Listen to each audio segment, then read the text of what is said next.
এখন বানাবো ঘরে বানানো দই লস্যি। কিভাবে বানাই তোমাদের সাথে সেটাই শেয়ার করব। তো এখানে দেখো টক দই আছে, আর এটা হচ্ছে আমার এখানকার ফেমাস লক্ষ্মী নারায়ণের দই। তো এই দেখো এখানে আমি দইটা নিয়ে নিচ্ছি, মানে তোমাদের যতটা পরিমাণ প্রয়োজন তোমরা ঠিক ততটা পরিমাণই নেবে। তো এই যে আমার এটাতেই হয়ে যাবে।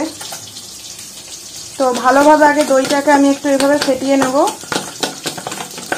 একদম দেখবে ক্রিম টাইপের হয়ে যাবে। তো দেখো পুরো ক্রিম হয়ে গেছে। তো চলো এইটা এবার এক এক করে, যেমন যে মিষ্টি খাও, আমি মিষ্টি দিলাম, বিট লবণ দেব, তুমি তোমাদের আন্দাজ মতো দেবে। এই যে আমি হাতে করেই দিলাম। আর দেব এখানে ফ্রিজের ঠান্ডা জল,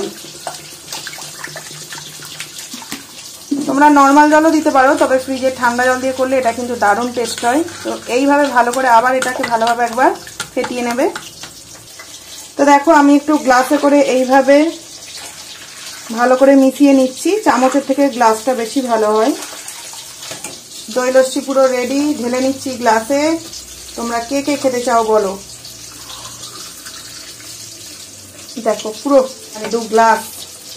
এই যে ঘরে বানানো দই লস্যি একদম রেডি, তোমাদের সামনে একটু টেস্ট করে দেখাবো। তবে হ্যাঁ 2 গ্লাস বানালাম, বাবুর বাবা খেয়েছে, আমি খেয়েছি, আর ছেলের জন্যও রেখে দিয়েছি। তো চলো একটু খেয়ে টেস্ট করে দেখি। দারুণ। তোমরা কারা কারা দই লস্যি খেতে ভালোবাসো অবশ্যই কিন্তু জানিও।